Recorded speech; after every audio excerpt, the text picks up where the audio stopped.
నువ్వు దళితుడివి, నీకు మంచి రాజకీయ భవిష్యత్తు ఉంది.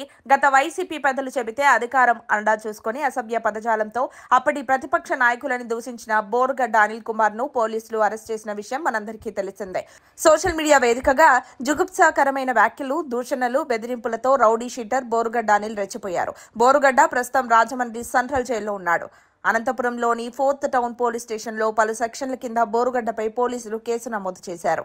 రాజమండ్రి నుంచి అనంతపురం తీసుకువెళ్లేందుకు రాజమండ్రి సెంట్రల్ జైలుకు అనంతపురం పోలీసులు చేరుకున్నారు. జైల్లో ఉన్న బోరుగడ్డ అనిల్ని అనంతపురం 4th టౌన్ పోలీసులు పోలీస్ కస్టడీకి తీసుకున్నారు. 3 రోజుల పాటు బోరుగడ్డ అనిల్ను పోలీసుల కస్టడీకి కోర్టు అనుమతించింది. కోర్టు అనుమతి మేరకు అనిల్ను రాజమండ్రి సెంట్రల్ జైలు నుంచి అనంతపురం తీసుకువెళ్లనున్నారు. ఇప్పటికే బోరుగడ్డ అనిల్పై చాలా కేసులు నమోదయ్యాయి. గత సంవత్సరం మార్చి 31వ తేదీన బీజేపీ నేత సత్యకుమార్ అమరావతి రాజధాని రైతులకు సంఘీభావం తెలిపి వస్తుండగా ఆయనపై వైసీపీ శ్రేణులు దాడి చేశారు. ఆ సంఘటనపై పోలీసులు కేసు నమోదు చేశారు.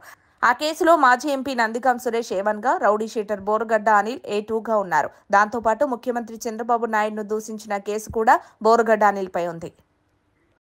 మరిన్ని అప్డేట్స్ కోసం మా కాయ్ టీవీని సబ్స్క్రైబ్ చేసుకోండి. మా వీడియో కనుక మీకు నచ్చినట్లయితే లైక్ చేయండి, షేర్ చేయండి. మీ విలువైన అభిప్రాయాలను కామెంట్ బాక్స్లో తెలియజేయండి.